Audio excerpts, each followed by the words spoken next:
Posljednji dani Mire Marković, supruga nekadašnjeg predsjednika Savezne Republike Jugoslavije, Slobodana Miloševića, Mira Marković, preminula je danas u bolnici u Moskvi, saznajemo. Kako saznajemo?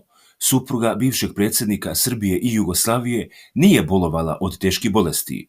Umrla je od upale pluća, poslije niza operacija koje je u posljednje vrijeme imala, a nedavno je čak i polomila ruku. Mira Marković, udovica nekadašnjeg jugoslovenskog predsjednika Slobodana Miloševića, preminula je danas, a posljednje godine života provela je u Rusiji, gdje je prethodno dobila politički azil. Nekada prva dama Jugoslavije, a potom begunac i azilant, iz Srbije je otišla 2003. godine neposredno pred ubistva premijera Zorana Đinđića. Iako se o njenom životu po izlasku iz Srbije znalo malo, poznato je da je boravila u Rusiji, tačnije u Moskvi, u stanu u elitnom delu grada. Upravo boravak u skupocjenom stanu dok uživa status političke izbjeglice izazvao je brojne sumnje da su život na visokoj nozi žene Slobodana Miloševića plaćali državljani Srbije. Posebno ako se uzmu u obzir navodi da je njen jedini prihod penzija od 58.000 dinara koju je dobijala. Pokojni Miloševićev brat Borislav, nekadašnji ambasador SR Jugoslavije u Moskvi, pre nekoliko godina pričao je kako Mira i njen sin Marko žive normalnim životom u Barvihi, luksuznom moskovskom predgrađu. Nekadašnja prva dama razbolila se nakon 16 godina provedeni daleko od domovine. Ljudi bliski njoj svih ovih godina izjavljivali su za medije da ima velikih problema sa kičmom, zbog čega je nekoliko puta odlazila na operacije. Svoje posljednje dane Mira je provela u jakim bolovima. Kako je za Alo ispričao Dragoljub Kočović, to je dugogodišnji prijatelj Mire Marković, nije mogla čak ni da se kreće, a bolest je toliko uzela maha da je jedva i govorila. Posljednju intervenciju imala je relativno skoro, a probleme sa kičmom, kaže, ima već dugi niz godina.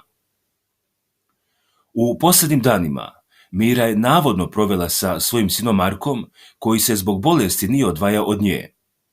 Pojedini mediji su pre oko nedelju dana izvestili da se nalazi u komi, mada ova informacija nije zvanično potvrđena. Isti mediji prenijeli su i da je priključena na aparate za disanje i da se njeno generalno loše zdravstveno stanje intenzivno prati.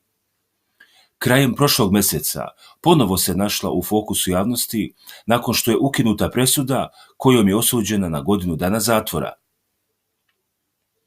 Protiv Mirjane Marković je nekoliko godina nakon pada Miloševićevog režima podignuta optužnica povodom tvrdnji tužilaštva da je Živku Knežević, bivšu generalnu sekretarku Vlade Republike Srbije i članicu Komisije Vlade za stambena pitanja, podstrekavala na zloupotrebu službenog položaja, odnosno na dodjelu stana dadilji njenog unuka Ilijoni Pešić, koja inače nije za to imala zakonom predviđene uslove.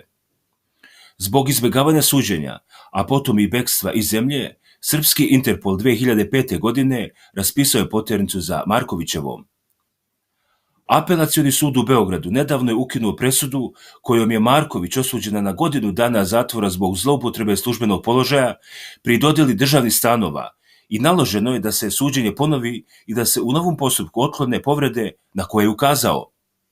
Inače, Viši sud u Beogradu je 27. juna prošle godine izrekao prvostepenu presudu kojom je nekadašnja predsjednica Jula osuđena na godinu dana zatvora jer je uticala na članove vladine komisije da nezakonito dodele stan 2000. godine. Njoj je suđeno u odsustvu s obzirom da je živjela u Moskvi.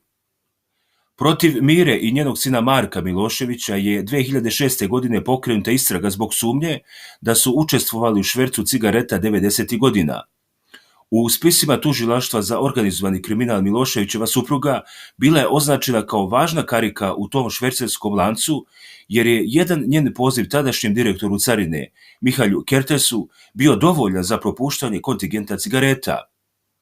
Iako zvanično nije optužena da je učestvovala u ubistvu novinara Slavka Ćuruvije, vlasnika Dnevnog telegrafa, ime Mire Marković se pominjalo u istrazi ovog zločina. Navodno, bila je kivna na Ćuruviju zbog njegovog novinarskog rada, pa je u Politici Ekspres naručila sramni tekst Ćuruvija dočekao bombe. Taj tekst bio je početak hajke na Ćuruviju i uvod u njegovu likvidaciju. Mirjana Marković je u medijima nezvanično pominjana i kao mogući nalogodavac ubistva Ivana Stambolića, ali povodom tih navoda nikada nije saslušana.